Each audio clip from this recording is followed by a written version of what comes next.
Hello दोस्तों, मैं विजय कुमार आपका अपने channel NCERT for government exam में स्वागत करता हूं। दोस्तों देखिए दोस्तों, आपके एग्ज़ाम दोस्तों आरपीएफ में दोस्तों आप जानते हैं कि आपके एग्ज़ाम में बार बार क्वेश्चन पूछ रहा है दोस्तों, पंचवर्षीय योजना से, 1857 की क्रांति से, आर्टिकल से, ठीक ना। तो मैंने तीनों टॉपिक दोस्तों इस वीडियो में लिया है दोस्तों, और इसका क्यूज भी होगा दोस्तों। 20 से 25 क्वेश्चन क्यूज भी होगा, जो कि आपके लिए एकदम महत्वपूर्ण होगा। तो चलिए सबसे पहले देखते हैं इसका थ्योरी वाला पोर्शन देख लेते हैं। उसके बाद दोस्तों क्यूज लगाते हैं, और यहाँ से क्वेश्चन एकदम हर बार पूछ रहा है दोस्तों। तो मान लीजिए दोस्तों, ये देखिए, अगर पंचवर्षीय योजना उठा रहा है आपके एग्जाम में, तो यहाँ से 4 क्वेश्चन एकदम कंफर्म पूछ रहा है। 1857 की क्रांति उठा रहा है, तो यहाँ से 4 क्वेश्चन एकदम कंफर्म पूछ रहा है। आर्टिकल का तो पूछना ही नहीं है। आर्टिकल्स के दोस्तों 7 से 8 क्वेश्चन पूछे जा रहे हैं, केवल एक ही शिफ्ट की बात कर रहे हैं, ठीक ना। तो कॉल ये वीडियो देख लीजिए, देख कर चले जाइए। कॉल आप कुछ नहीं करना है, याद भी नहीं करना है, कॉल आपको रिवाइज कर लेना है। ऑप्शन आपको दिखाई देगा, एकदम आपको याद आ जाएगा, ठीक ना। तो चलिए उससे स्टार्ट करते हैं बिना देरी के हुए। देखते हैं कि आज आपके लिए क्या होगा। एकदम वीडियो अच्छा लगेगा उसको तो इसको लाइक कीजिएगा और सब्सक्राइब कीजिएगा। तो सबसे पहले थ्योरी पोर्शन देख लेते हैं, उसके बाद देखते हैं क्यूज वाला पोर्शन, ठीक ना। तो देखते हैं दोस्तों, देखिए सबसे पहले देखते हैं पंचवर्षीय योजना। तो पंचवर्षीय योजना के देखिए सभी आपको नहीं याद करना है, जो मैं बता दूंगा दोस्तों केवल वही याद करना है।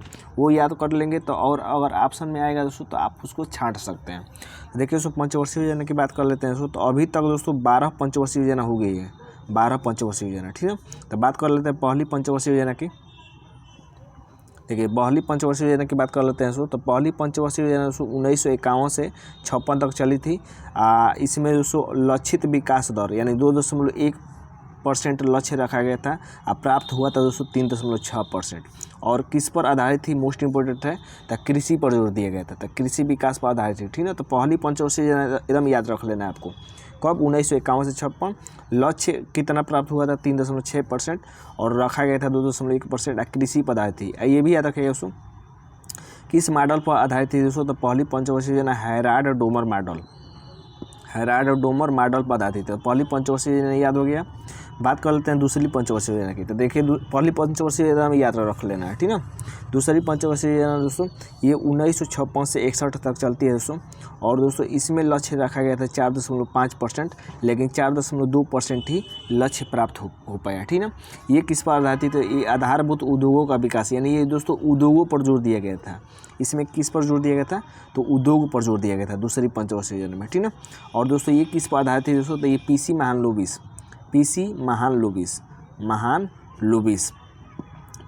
लोबिस पर आधारित है दोस्तों दूसरी पंचवर्षीय योजना। पहली दूसरी एकदम याद रख लेना है, इसको छोड़ना नहीं है, ठीक ना। तीसरी पंचवर्षीय योजना की बात कर लेते हैं दोस्तों। तो तीसरी पंचवर्षीय योजना दोस्तों 1961 से 66 तक चलती है। 5.6% लक्ष्य रखा गया था, और प्राप्त हुआ था 2.8%, जो कि एकदम ख़राब है। इसमें दोस्तों खाद्यान्न आत्मनिर्भरता और आधारभूत उद्योगों का विकास, यानी इसमें भी दोस्तों उद्योग पर ही जोर दिया गया। देखिए दोस्तों, एक याद रखिएगा पॉइंट, ये तीसरी पंचवर्षीय योजना को दोस्तों गॉडविल योजना भी कहा जाता है, गॉडविल योजना, ठीक है। तो तीनों देखिए, जो मैंने एकदम मोस्ट इंपोर्टेंट पॉइंट था इसको बता दिया, इससे बाहर एकदम नहीं पूछेगा। चौथी पंचवर्षीय योजना, देखिए लक्ष्य भी आपको नहीं याद रखना है, लक्ष्य केवल ऊपर से 2 का लक्ष्य याद रख लीजिएगा, और कुछ नहीं याद रख लेना है, ठीक है। तो चौथी पंचवर्षीय योजना 1969 से 74 तक चलती है। लक्ष्य रखा गया था 5.7%, प्राप्त हुआ 3.1%, नहीं याद रखना है, ठीक है। सामाजिक समानता व विकास पर जोर दिया गया। तो बस मेरे कहने से पहली, दूसरी, तीसरी याद रखिएगा, और उसके बाद दोस्तों आपको 5वीं याद रख लेना है। कौन सा याद रख लेना है, 5वीं, ठीक ना। तो देखिए 5वीं पंचवर्षीय योजना दोस्तों 1974 से 79 तक चलती है, कहीं 78 मिलेगा। लक्ष्य रखा गया था 4.4%, देख रहे हैं ना, 5% लक्ष्य प्राप्त हुआ है, जो कि एकदम ज़्यादा है, मतलब अच्छी बात है, ठीक है। इसमें दोस्तों जनसंख्या नियंत्रण और आत्मनिर्भरता पर जोर दिया गया था। देखिए 5वीं पंचवर्षीय योजना दोस्तों, इसी में दोस्तों 5वीं पंचवर्षीय योजना में ही दोस्तों गरीबी हटाओ का नारा दिया गया था। तो गरीबी हटाओ का नारा किस पंचवर्षीय योजना में दिया गया, तो गरीबी हटाओ का नारा 5वीं पंचवर्षीय योजना में दिया गया। मोस्ट इंपोर्टेंट है, याद रखिएगा, ठीक है। 6वीं पंचवर्षीय योजना 1980 से 85 तक चलती है। लक्ष्य अभी नहीं याद रख लेना है, लक्ष्य केवल ऊपर से 3, और ये 5वीं का लक्ष्य याद रख लेना है, ठीक ना। इसमें गरीबी हटाओ का नारा देखिए 6ठी में मिल रहा है दोस्तों, POOR। देखिए 6ठी में आपको मिल रहा है दोस्तों, लेकिन 5वीं में ही दोस्तों गरीबी हटाना इसमें सफल हुआ, लेकिन गरीबी हटाओ का नारा दोस्तों 5वीं पंचवर्षीय योजना में ही दिया गया था, ठीक ना। तो ये गलती है मेरे हिसाब से। अगला देते हैं 7वीं पंचवर्षीय योजना 1985-90। लक्ष्य 5 प्राप्त हुआ 6। रोजगार वृद्धि और आधुनिकीकरण पर जोर दिया गया। महत्वपूर्ण नहीं है, 8वीं भी महत्वपूर्ण नहीं है, लेकिन देख लीजिए 1992 से 97, ठीक है।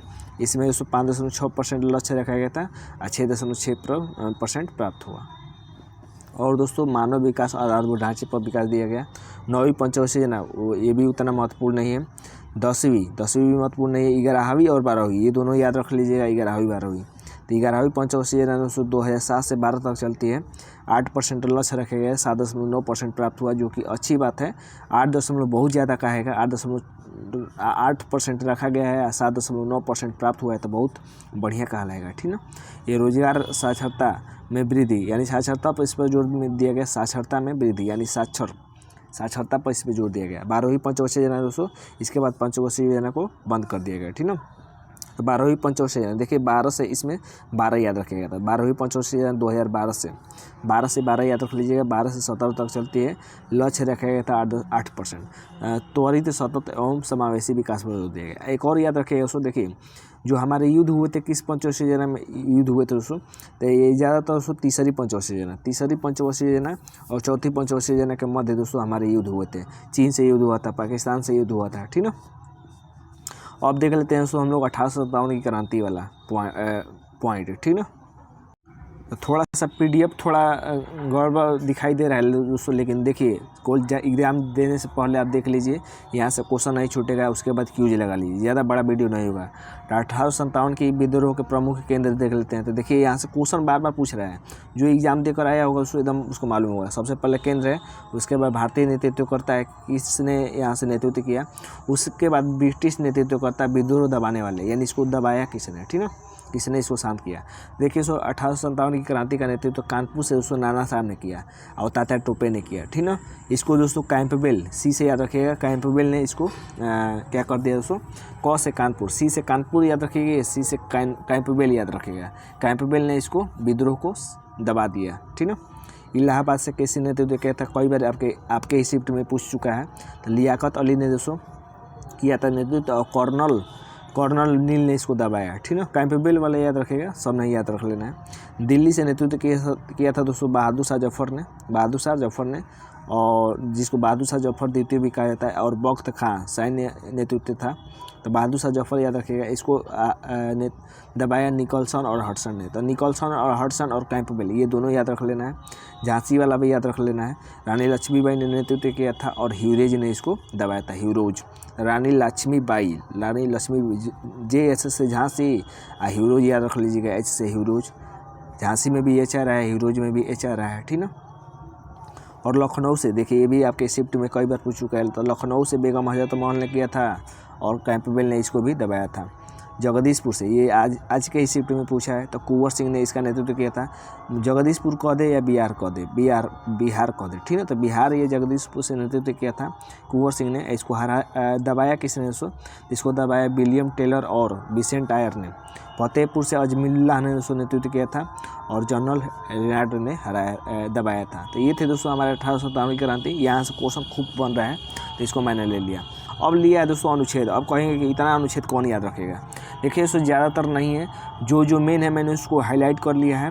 उसको अगर आप याद रख लेते हैं तो एकदम महत्वपूर्ण है, उससे बाहर नहीं पूछेगा। बाकी दोस्तों आप एग्ज़ाम देने से पहले एक बार ज़रूर देख लीजिएगा इसको, जल्दी स्क्रीनशॉट करके भी रख सकते हैं, ठीक ना।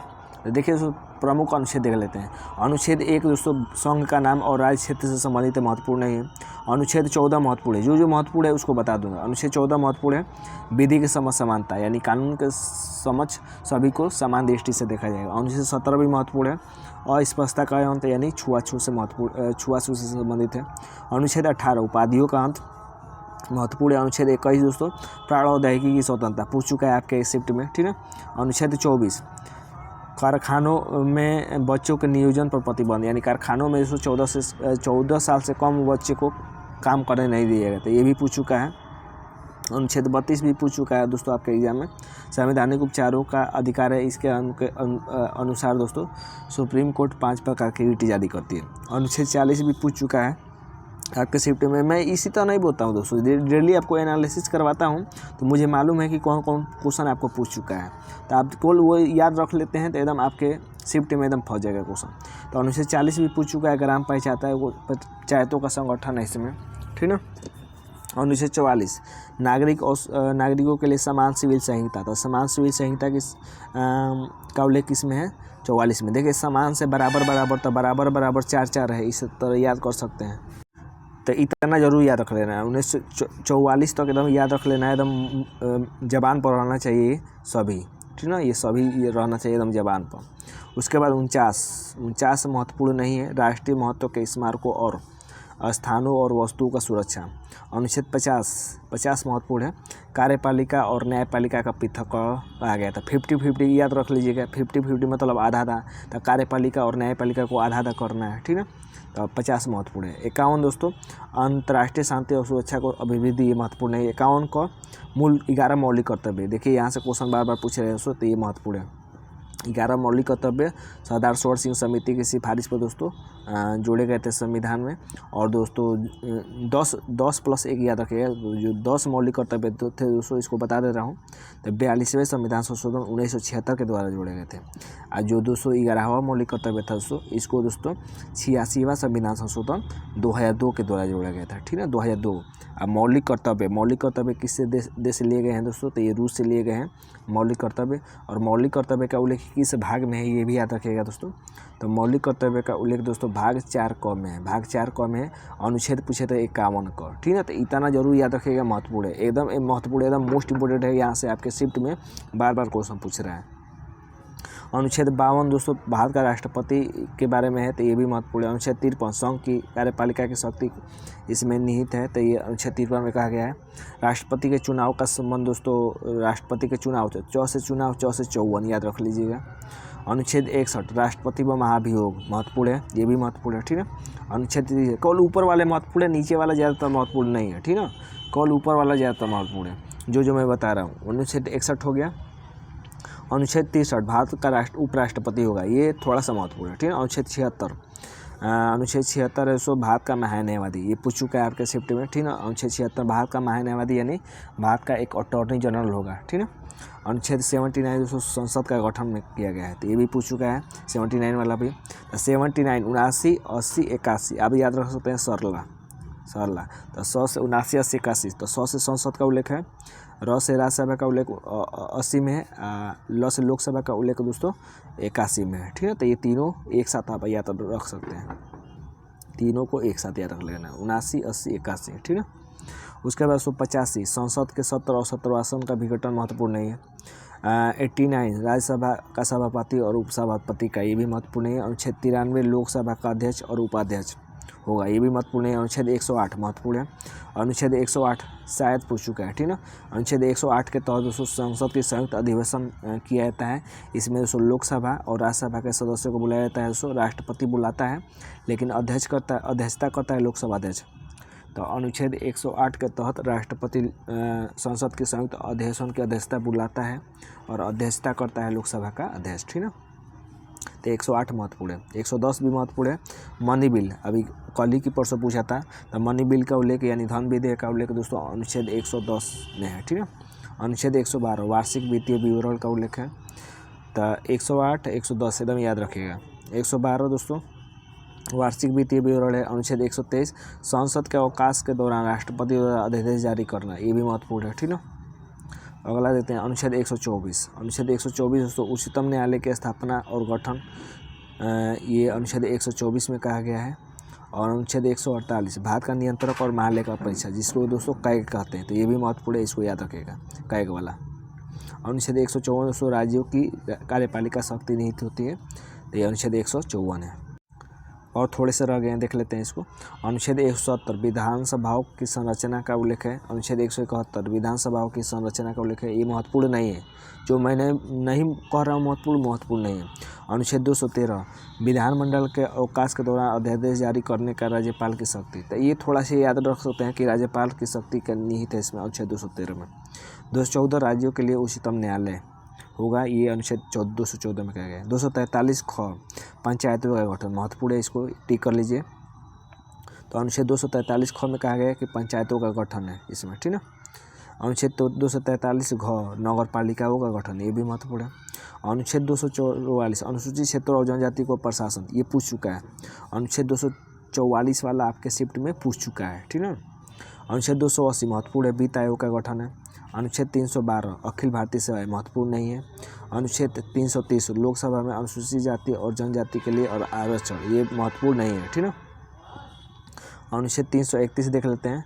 अनुच्छेद 331 में है लोकसभा में आंग्ल भारतीयों का आरक्षण, ये भी महत्वपूर्ण है। 333 विधानसभा में आंग्ल भारतीयों का प्रतिनिधित्व, महत्वपूर्ण है। 341 अनुसूचित जातियों के लिए प्रावधान, अनुसूचित जनजातियों के लिए प्रावधान, थोड़ा सा याद रख सकते हैं। 341 342 343 महत्वपूर्ण है, पूछ चुका है आपके शिफ्ट में। तो अनुच्छेद 343 संघ की राजभाषा, यानी राजभाषा का उल्लेख है 343 में, ठीक। 351 हिंदी भाषा को प्रोत्साहन देना, महत्वपूर्ण नहीं है। 352 देश में आपातकाल की घोषणा, ये भी महत्वपूर्ण नहीं है। महत्वपूर्ण है दोस्तों, 352 महत्वपूर्ण है। 352 356 360 तीनों महत्वपूर्ण है, तीनों याद रखिएगा। ये पूछ चुका है। 356 वाला पूछा था कि राष्ट्रपति शासन किस अनुच्छेद के तहत लगाया जाता है, तो ये 356। 360 वाला वित्तीय आपातकाल की घोषणा, जो कि अभी तक एक बार भी वित्तीय आपातकाल नहीं लगा है, ये तीनों याद रखिएगा। 368 महत्वपूर्ण है, पूछ चुका है। संविधान संशोधन की प्रक्रिया किस संविधान से ली गई है, किस देश से लिए गए थे, साउथ अफ्रीका यानी दक्षिण अफ्रीका से लिए गए है, ये भी याद रखिएगा। 370 जम्मू कश्मीर को विशेष दर्जा। इतना जो मैंने महत्वपूर्ण बताया, इसको थोड़ा सा आप याद कर सकते हैं दोस्तों। अब देखते हैं दोस्तों, अब हम लोग क्यूज देखते हैं, ठीक। तो 1857 की क्रांति से 20 क्यूज है, 20 प्रश्न है।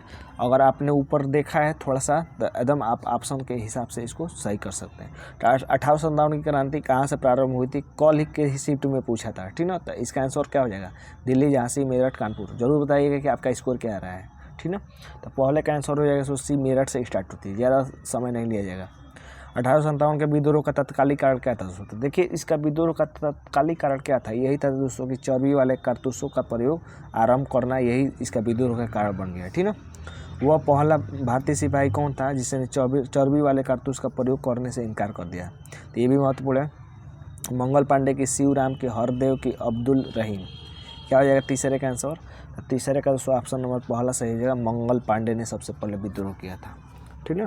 मंगल पांडे जिसने अकेले 1857 के विद्रोह का सूत्रपात किया संबंधित थे 34वीं नेटिव इन्फेंट्री से कि 22वीं से कि 19वीं से कि 38वीं से, याद रखिएगा इसको। चौथा नंबर दोस्तों ऑप्शन नंबर पहला सही हो जाएगा, 34वीं नेटिव इन्फेंट्री से संबंधित है मंगल पांडे।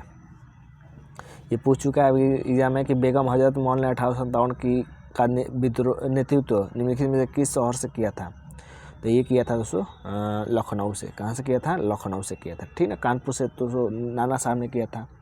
इलाहाबाद से लियाकत अली ने किया था।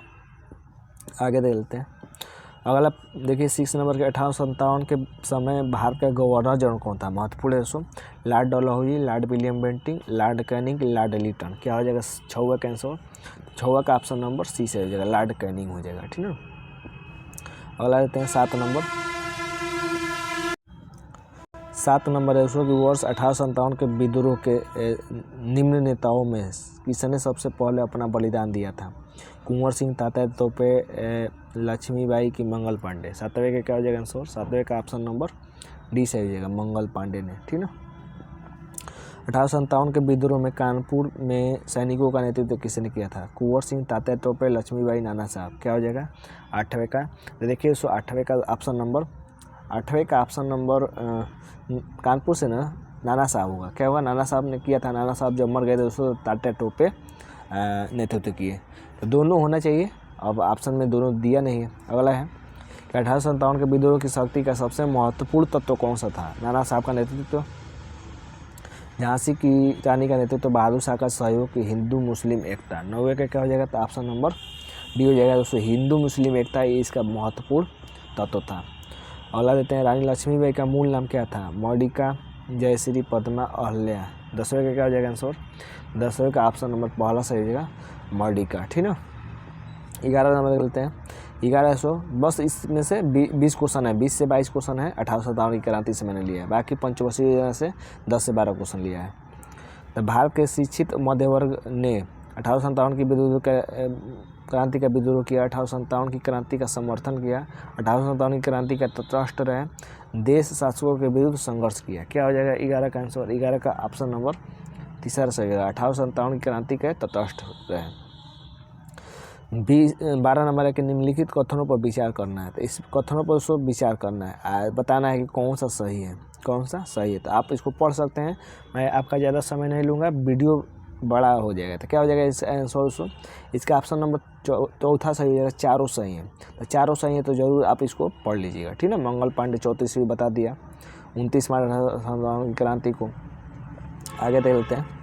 अगला है कि 1857 की क्रांति के समय ब्रिटेन का प्रधानमंत्री कौन था दोस्तों? तो इसका आंसर क्या हो जाएगा? इसका आंसर हो जाएगा लॉर्ड पामस्टन। लॉर्ड पामस्टन दोस्तों ब्रिटेन का प्रधानमंत्री था 1857 की क्रांति के समय।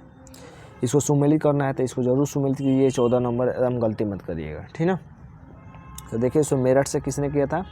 मेरठ से मेरठ जो पहले आपको आ रहा है वो मिला लीजिए। दिल्ली से दोस्तों बहादुर शाह जफर ने किया था। दूसरे का दूसरा हो जाएगा, तो दूसरा यहाँ पे है, दूसरा यहाँ पे है। और बरेली और हरियाणा और मेरठ से दोस्तों कदम सिंह ने किया था, ठीक ना। पहला सही हो जाएगा। हरियाणा से राव तुलाराम ने किया था, बरेली से खान बहादुर खान ने किया था। तो ऑप्शन नंबर पहला ही सही हो जाएगा। सो 1 2 3 4 यानी सीरियल नंबर से सुमेलित है। 15 नंबर देख लेते हैं। 1857 में अंग्रेजी साम्राज्य के विरुद्ध पंजाब में किसने सशस्त्र विद्रोह किया था? तो पंजाब से किसने किया था दोस्तों? तो ये किया था आपका नामधारी सिखों ने किया था पंजाब से। बिहार में 1857 की क्रांति के नेता कुंवर सिंह का देहांत कब हुआ? तो कुंवर सिंह का देहांत कब हुआ ये पूछा, तो ये हो जाएगा 9 मई 1858। अंग्रेजी भारतीय सेना ने चर्बी वाले कारतूसों में चलने वाली एनफील्ड राइफल कब शामिल की?